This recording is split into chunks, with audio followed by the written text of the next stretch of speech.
सारण की धरती से मैं राकेश सांडिल आपको नमस्कार करता हूं। बंधु, मैं देख रहा हूं कि अपना नंबर दिया हूं और समय भी दे दिया हूं, इसके बाद भी कब्बल लोग फ़ोन करके डिस्टर्ब करना शुरू कर देता है। थोड़ा सा इस पर ध्यान दीजिए। और आज एक बहुत ही ज़बरदस्त टॉपिक पर मैं चर्चा करूंगा। हाई कोर्ट पटना का एक आदेश है न्यायाधीश महोदय का, जो पूरे 44 पेज का आदेश है और वे 20 तारीख को अपलोड हुआ है। रात मेरे पास 10 बजे आया। तो हालांकि पूरे 44 पेज का तो अध्ययन नहीं किया, लेकिन 2 पेज का आज मुद्दा उठाएंगे, उस पर चर्चा करेंगे, जो कि नियोजित के लिए खुशी का है। और इसके बाद वो चाहे विद्यालय अध्यापक हों, विशिष्ट हों, प्रधान हों, जो 2020 नियमावली के बाद जितने भी शिक्षकगण हैं उनके लिए थोड़ा सा दुख भरी खबर है। दुख भरी ही नहीं, बहुत मायूसी भरी खबर है, जिसका मुझे भी अफसोस है। लेकिन फिलहाल आइए, एक अभी देख रहे हैं अखबार का कटिंग घूम रहा है कि एक शिक्षिका का दिया है कि सेवा निरंतर 2005 में शिक्षा मित्र में बहाल हुई थी, उनको क्या तो मुखिया के द्वारा हटा दिया गया, फिर वो केस लड़के आई और 10 में शिक्षक बनी, अभी वो विशिष्ट बन गई हैं और कोर्ट से आदेश लेके आ गई हैं कि 2005 से उनको सेवा निरंतरता का लाभ दे दिया जाए। बिल्कुल फेक है वो, उस पर ध्यान नहीं दीजिएगा, मैं उसका कटिंग लगा देता हूँ। और वो जो केस नंबर 54, 14, 16 दी हुई हैं वो किसी शिक्षिका का नहीं है, वो फिजिकल कॉलेज मुसहरी मुजफ्फरपुर में है, जो जिसके पेटिशनर हैं रंजन कुमार सिंह। जो केस है 1988-89 और 94-95 में ये फिजिकल कॉलेज का है। ये मान्यता से संबंधित ओरल ऑर्डर है जज का। ठीक है, आगे देखिए दूसरा पॉइंट। मैंने अपना सबसे पहला वीडियो आज से लगभग 2 महीना 1 महीना 28 दिन पहले 27 जनवरी 2025 को बनाया था, जिसका शीर्षक था नियोजित का दाग अच्छे हैं। और आप एक बार उसको खोल के देख लीजिएगा। हालांकि मैं इसको अपने डिस्क्रिप्शन में लगा देता हूँ। जितनी बातें मैंने उस दिन कहा था 100% हर चीज़ मेरा सच साबित होते जा रहा है। इसको सभी शिक्षक महसूस करें, नियोजित हो, विशिष्ट हो, बीपीएससी हो, सब लोग देख लें और एक्सेप्ट करें कि मैंने क्या गलत बोला था। इस बीच बहुत सुनने को थोड़ा सा कड़वी बात, सच बात कड़वी होती है। बहुत लोगों ने गलत कमेंट किया, जिसका मैंने ख्याल नहीं किया, लेकिन आज सब सिद्ध हो रहा है। आगे रास्ता है, लेकिन सब लोग शांति से सोचें। अब देखिएगा, मैंने उस दिन कहा था 27/1 को नियोजित बंधुओं से ये लोग बोल रहे थे कि हम लोग को बहुत लजवाया जा रहा है, टॉर्चर किया जा रहा है, बहुत माने हम लोग फ्रस्ट्रेट महसूस कर रहे हैं। हम लोग बोले थे कि आप 2 महीना इंतज़ार कीजिए। और आज अभी 25 है, 27 जनवरी से आज 25 मार्च है, अभी 2-3 दिन बाकी है। सब कमाल हो गया, हर चीज़ स्थिति साफ हो गया, इसलिए आप घबराइए नहीं। अब आइए इधर, थोड़ा सा बगल में कुछ कंस्ट्रक्शन का काम चल रहा है, आवाज़ आ रही है, उसको इग्नोर कीजिएगा। अब आइए इस पर चर्चा मैं कर देता हूँ। सभी लोग विशिष्ट जो है फॉर्म भरे बिना सोचे समझे और बिना कुछ जाने हुए सब लोग जा रहा है, इसलिए हम भी जा रहे हैं। जा कर के देख लीजिए कहाँ फंस गए हैं। और वे लोग 2 चीज़ के लालच में, एक राज्यकर्मी और दूसरा पेंशन का स्थिति मैं समझाते आया हूँ, कई वीडियो में चर्चा किया हूँ। आज राजकर्मी के पर पड़े हुए पर्दा को भी मैं आज उजागर कर देता हूँ कि ये राजकर्मी क्या चीज़ है। देखिए, इसमें एक अब राजकर्मी बन जाने के बाद इन लोग का मांग, चूँकि अभी तक 2 साल में किसी का ध्यान नहीं गया था, पहली बार मैंने आवाज़ उठाना शुरू किया। धीरे धीरे कई दिन आवाज़ उठाने के बाद सब लोग को पता चला, सब लोग अपना मुद्दा बनाया और विधान परिषद में आपका मांग उठा। वो पॉजिटिव है। कैसे मान रहे हैं कि हम विशिष्ट का विरोध कर रहे थे, पर अप्रत्यक्ष रूप से मैंने आपके आवाज़ को बुलंद किया। हालांकि आप अब जा कर के पूछिएगा उस एजेंट से जो आपको ज़बरदस्ती बहला फुसला समझा करके फॉर्म भरवाया है, आपको फंसा दिया है कि ये मिलेगा वो मिलेगा। आप लोग पूछिए कि ऐसा गलत चीज़, और उस वीडियो बनाने वाले से भी पूछिए जो तरह तरह का प्रलोभन दे करके बिना जाने हुए और गलत बात आपके बीच फैला करके आपको भ्रम में ले जा करके सब लोग को फंसा दिए। मैं आज चर्चा कर देता हूँ हाई कोर्ट के आदेश का आ रहा हूँ, लेकिन पहले इसको जान लीजिए। अभी मांग हो रहा है निरंतरता, ग्रेड पे ख़त्म हो गया आपका, निरंतरता ख़त्म हो गया, पे स्ट्रक्चर ख़त्म हो गया, फिक्स पे पर जा कर के फंस गए। काहे का राजकर्मी, कैसा राजकर्मी। इसके बाद वेतन संरक्षण, आप उस आशा में हैं कि वेतन संरक्षण का हमको लाभ मिलेगा। कई दिन से मैं पर्दाफाश करते आ रहा हूं कि जो मिल रहा है वही मिलेगा। सरकार आपके साथ धोखा और के पाठक आपके साथ खेल खेल के चल गए हैं, आपके जीवन को बर्बाद कर दिए हैं। विशिष्ट बंधु लोग समझ लीजिए अभी भी, हालांकि आप में से 90% लोग समझ गए, अभी भी 10% अभी भी जो भ्रम में है वो कुछ ना कुछ कमेंट करबे करेंगे जिनके दिमाग में नहीं घुसेगा। लेकिन मैं एक बार कह देता हूँ, कमेंट आप मिला लीजिएगा कि मेरा एक भी बात 2 महीना से गलत नहीं साबित हुआ है। आप कमेंट कीजिएगा, बहुत बढ़िया कमेंट कीजिएगा, ख़राब से ख़राब कीजिएगा, लेकिन जो ऑर्डर, जो केस का ऑर्डर मैं दिखा रहा हूँ उस नंबर से निकलवा के किसी से समझ लीजिएगा कि क्या चीज़ है। इसके बाद आप करते रहिएगा। आप आइए, वेतन संरक्षण की एरियर मिलेगा, ये मिलेगा, वो मिलेगा, हाथी मिलेगा, घोड़ा मिलेगा, इस आशा में आपको रखा जा रहा था। लोग कह रहा था कि दिलवा देंगे, सब लोग एक साथ आ जाएगा तो दीवाल तोड़ देंगे। अरे भाई काहे का भैया, काहे का दीवाल तोड़ देंगे।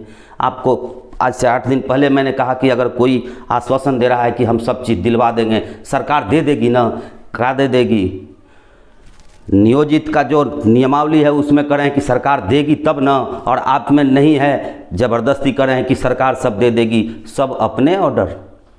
देखिए इस वेतन संरक्षण के आस को भी ख़त्म हो गया, ये भी ख़त्म हो गया आपका। ये जब के पाठक आए थे उस समय आप लोगों को ध्यान नहीं दिया। मैं जब कहता था कि कैरियर ख़राब करके चले गए, उस समय आप लोगों को ख़राब लगता था। आप लोग राजकर्मी के नशा में एकदम मदमस्त थे। अभी भी 10% लोग नहीं समझे हुए हैं, आप समझ जाइएगा, अब आप क्लियर हो जाइएगा। आप लोग यही समझ रहे थे कि या राजनंदन बाबू, संजय जी या मैं आपका दुश्मन हूं और नियोजित का पक्ष ले रहा हूं। ये गलत सोच थी आपकी, आज ये बिल्कुल क्लियर हो गया। केस नंबर देखिए 23/54/2025। ये ऑर्डर है पटना हाई कोर्ट का जो 44 पेज का है, और इसका सब पेज तो नहीं लेकिन मात्र 26, 7, 14 और 44 नंबर पेज पर मैं थोड़ा सा फोकस, चूँकि आपके मुख्य काम इससे संबंधित इसी पर है, जिसका मैं फोकस कर देता हूं। आप समझ लीजिएगा। केस नंबर मैंने दिखा दिया, केस नंबर से ऑर्डर निकलवा करके आप पढ़ लीजिएगा, समझ में आए तो, या फिर किसी जानकार से पढ़वा लीजिएगा बढ़िया से इसी केस में कल जो मैंने चर्चा किया है गैर टीईटी के संबंध में, जो मेरा वीडियो था उसको भी डिस्क्रिप्शन में डाल देता हूं, देख लीजिएगा। उसका भी जैसे मैंने कल चर्चा किया था सेम वही ऑर्डर में है। आइए अब इस पर मैं चर्चा कर देता हूं।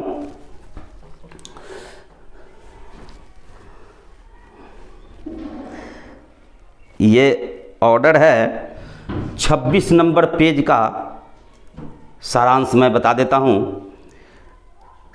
ये केस है सीतामढ़ी के 4-5 लोग जो विशिष्ट बन चुके हैं, वो अपना मांग लेकर के गए थे निरंतरता से, वेतन संरक्षण पे प्रोटेक्शन, और वही उसी में आवाज़ उठाए थे। टीईटी का भी चर्चा किए थे जिस पर ये केस है। तो सबसे पहले मैं 26 नंबर पेज का चर्चा कर देता हूँ। जज महोदय अपने कलम से लिख रहे हैं, श्री नायडू विद्वान द्वारा वरिष्ठ अधिवक्ता, हिंदी रूपांतरण में कर लिया है इसको, अधिवक्ता द्वारा हमारे समक्ष उठाया गया एक अन्य तर्क विशिष्ट शिक्षक नियमावली 2023 के अनुसार वेतन निर्धारण के मामले में भी कैरियर के प्रति प्रगति की कुल कमी और उनकी पिछली सेवा के पूर्ण रूप से मिट जाने के संबंध में है। वेतन संरक्षण केवल प्रवेश स्तर पर उनके निर्धारण को सक्षम बनाता है। वेतन संरक्षण बोल रहे थे ना कि 25,000 का मतलब 25,000 हो गया, वो आपको टॉपर और TOPER TOPPER में अंतर बताए थे, वही शब्द लिखा हुआ था, पाठक जी लिख के चले गए थे। बोल रहे हैं कि 25,000 ही है। उदाहरण के लिए यह बताया गया है कि एक नियोजित शिक्षक जो विशिष्ट शिक्षक के रूप में नियुक्त होने के योग्य हैं, उसे 30,000 रुपये का वेतन संरक्षण प्रदान किया गया है। कह रहा है कि नियमावली में तर्क में जो है आपको 30,000 रुपया वेतन संरक्षण का ही 30,000 रुपया वेतन संरक्षण प्रदान किया गया है। उसे अभी भी वेतन संरक्षण के साथ 25,000 रुपये के प्रवेश वेतन पर तय किया जाना होगा। बोल रहे हैं कि 25,000 के प्रवेश से है और 30,000 का ही संरक्षण आपको दिया गया है। अब देखिए कैसे कैसे आगे बढ़ रहा हूँ।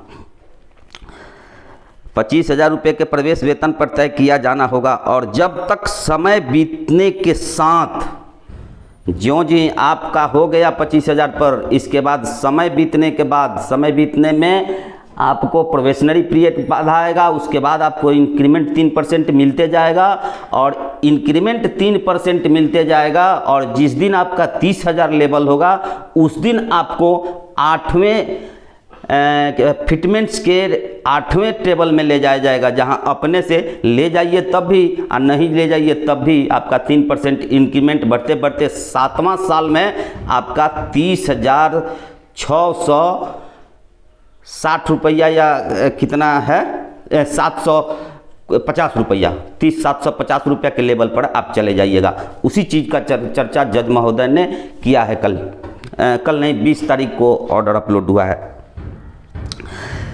होगा। और जब तक समय बीतने के साथ मूल वेतन 30,000 रुपये नहीं हो जाता तब तक आगे की वेतन वृद्धि नहीं दी जाएगी। जब तक आपका 30,000 रुपया नहीं हो जाता है तब तक 30,000 होने में आपको लग जाएगा 7 साल और तब तक आपको कोई वेतन वृद्धि का लाभ नहीं दिया जाएगा। स्पष्ट कर दिए हैं। इसमें आपका आ जाएगा 8th पे कमीशन भी आ जाएगा। ख़त्म हो गया आपका खेला। वहीं लेते रहिए आप लोग राजकर्मी का दर्जा और शान से कहिए कि मैं राजकर्मी हूँ। नहीं दी जाएगी, जो कि कई शिक्षकों के मामले में असंभव होगा जो अपने करियर के अंतिम चरण में है। ये बाधा इसलिए हो रहा है कि कई शिक्षक के केस में ये आ जाएगा। आगे चलिए। 47 नंबर पॉइंट था और 48 नंबर ये, हालांकि विद्वान एडवोकेट जनरल बताते हैं कि 30,000 रुपये के वेतन संरक्षण के हकदार शिक्षक को लेवल 8 पर तय किया जाएगा और अनुलग्नक ए फिटमेंट मैट्रिक्स टेबल के अनुसार आगे वेतन वृद्धि दी जाएगी। अनुलग्नक ए का चर्चा है कि किस में जो इंडेक्स एनेक्सर लगा हुआ है उस ए का चर्चा कर रहे हैं, दी जाएगी। जहां तक करियर में प्रगति की बात है, वरिष्ठता विशिष्ट शिक्षक नियम 23 के नियम 7 के अनुसार तय की गई है। साथ में जो वरिष्ठता आपस में जो तय की गई है, जिसमें प्राथमिक, माध्यमिक, मध्य माध्यमिक और वरिष्ठ माध्यमिक जैसे शिक्षकों की प्रत्येक श्रेणी के लिए विषयवार वरीयता सूची तैयार की गई है। प्रोन्नति भी नियम 9 द्वारा निर्दिष्ट की गई है। 23 में जो प्रोन्नति का नियम लागू है उसको उस समय देखा जाएगा। हालांकि हम स्थानीय निकाय शिक्षक नियमावली 20 में नियोजित शिक्षकों की प्रोन्नति के लिए एक विशिष्ट अनुपात प्रदान करने में अब तक की गई कमी देखते हैं और बोले हैं कि जो 2020 नियमावली के तहत जो प्रोन्नति का है उसमें अभी कमी देख रहे हैं, सरकार नहीं कर रही है, उसको फटकार लगाए हैं। देखते हैं, नवनिर्मित संवर्गों के लिए कोई अनुपात नहीं है और वहीं नवनिर्मित के लिए कोई अनुपात नहीं है, लेकिन वहाँ अनुपात है 50-50 का, उसका जिक्र किए हुए हैं। यह कमी हमें पूरे नियम को रद्द करने के लिए प्रेरित नहीं करेगी, बल्कि हमें राज्य सरकार को एक योजना तैयार करने का निर्देश देने के लिए प्रेरित करेगी, ताकि प्रत्येक संवर्ग को प्रोन्नति के लिए विचार किए जाने का अधिकार हो, जो कि राज्य द्वारा उचित समझे जाने वाले किसी भी मानदंड के आधार पर हो, जिसमें 2023 के नियमों के प्रख्यापन के बाद मौजूद संवर्गों में उपलब्ध शिक्षकों का अनुपात शामिल हो। इसके बाद 39 नंबर पेज देखिए, याचनाकर्ताओं द्वारा उठाए गए प्रत्येक तर्क पर विचार करने के बाद हमारी राय है कि विशिष्ट शिक्षक नियमावली 23 को बरकरार रखा जाना चाहिए। वो लोग ये भी कहे थे कि नहीं 23 नियमावली को रद्द कर दिया जाए, तो वो बोले हैं कि नहीं बरकरार रखना चाहिए, लेकिन नियम 4 और नियम 12 के प्रावधानों को अलग रखते हैं और विभिन्न संवर्गों में प्रत्येक के लिए पदोन्नति के अवसर सुनिश्चित करने के लिए उचित अनुपात के निर्धारण के संबंध में निर्देश भी जारी करते हैं। हम राज्य सरकार के संबंध में निर्देश भी जारी करते हैं। हम राज्य सरकार को प्रत्येक संवर्ग की शिकायत निवारण के उद्देश्य से नियम लाने का भी निर्देश देते हैं। अधिमानतः शिकायत निवारण नियमावली 2020 में मौजूद नियमों के अनुसार जैसा कि शिक्षकों पर लागू होता है वैसा करने का निर्देश दिए हैं 2020 नियमावली का। आप लोग घबराइए नहीं, आगे बहुत से है। सरकार नियोजित शिक्षकों के प्रोन्नति के पक्ष में भी बोली है और यहाँ सिर्फ वेतन का मैंने चर्चा किया, वेतन संरक्षण का। एक दिन में सब संभव नहीं है, फिर आगे और भी पॉइंट का कल इस केस का चर्चा करूँगा। आप भी इस केस को समझिएगा निकाल करके। बस आज के लिए इतना ही। नमस्कार।